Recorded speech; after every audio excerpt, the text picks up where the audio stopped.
C'est l'histoire d'un mec qui meurt dans le Titanic. Mais en fait, c'était qu'un rêve. Là, il se réveille dans un palace japonais. Ce mec, c'est Cobb. Cobb, sa passion, c'est les toupies. Et son métier, c'est de braquer les rêves. C'est comme braquer une banque, mais en forme de rêve. Pour cela, il faut créer un rêve. Mais pas n'importe quel rêve. Pas des dents qui tombent ou de coups de poing tout mou. Là, il faut que le rêve, il soit aussi réaliste que la vraie vie. Non. Comme la vraie vie. Le premier coup de Cobb, il foire parce que le Jap qu'il braquait, il a capté que le tapis était en poil de couille et pas en poil de bichon maltais comme celui dans la réalité. Le gars, il connaît la texture de son tapis. Moi, je connais même pas la couleur de ma meuf. Oui, marron. Bye, pas le bras noisettes, ils sont noisettes. Le Jap, il décide donc d'embaucher Cobb malgré son échec. C'est comme quand tu décides de retourner au kebab en face de chez toi malgré la chasse qu'il t'a filée. Je prendrai pas ce chiffre pour dire que c'est un échec. Ça n'a pas marché. La mission de Cobb, faire une Inception. Ou en français, une Inception. Sur le nouveau PDG de l'entreprise rivale du Jap. C'est comme si dans la vraie vie, t'avais Bill Gates qui tuait Jobs pour qu'Apple n'ait plus d'idées. Wait. Après, t'as la séquence où Cobb il monte son équipe. Le Jap. Le commanditaire, mais aussi celui qui est pas loin de crever tout le film. Ce mec, le sidekick un peu rigolo. Le chimiste, surtout là pour les quotas ethniques. Tom Hardy, l'imitateur. Je suis japonais, Tomo, je suis fils du soleil levant. Je suis japonais. Et Ariane, la stagiaire architecte en rêve.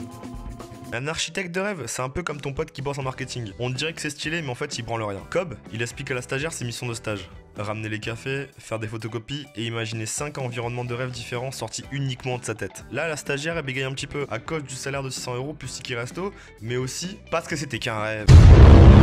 Donc là, nique la logique et le budget. Elle fait péter un resto, retourne la ville sur elle-même. Chérie, je pars quand? Et joue à Minecraft avec le pont neuf. Sauf que le subconscient de Cobb il kiffe pas trop. Et la stagiaire a fini par s'implanter par Edith Piaf. Quand il me prend dans ses bras, qu'il me parle tout bas, je vois la vie en rose. Mais en fait, c'était qu'un rêve. Donc là, t'as le passage développement de personnage de Cobb.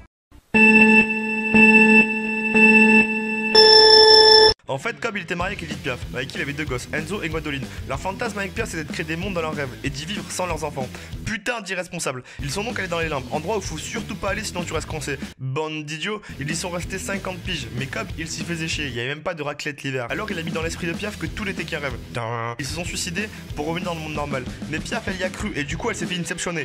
Alors elle s'est suicidée en faisant croire aux autorités que Cobb l'a buté, pensant qu'ils allaient se réveiller dans un rêve. Mais en fait elle est morte et Cobb il peut plus voir ses gosses parce qu'il le recherchait par les NTEC.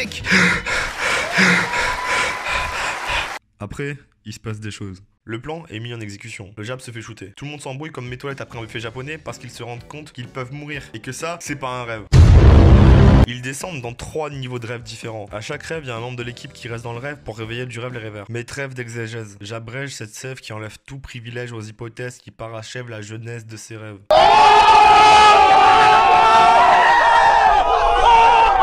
Il y a 3 niveaux différents. Le monde GTA. Le monde Indila. Tourner dans le vide, tourner dans le Et le monde de sentiments, libérés, délivrés. Notre petite équipe parvient finalement à trouver le daron malade de l'héritier du début. Parce qu'à la base, c'est quand même de ça qu'il s'agit. Le daron lui dit qu'en fait, oui, la vie, finalement, voilà, travailler, bon, bah, c'est bien, mais bon, puis la famille, l'amour, t'as capté? Non. Bon, t'as vu Peaky Blinders?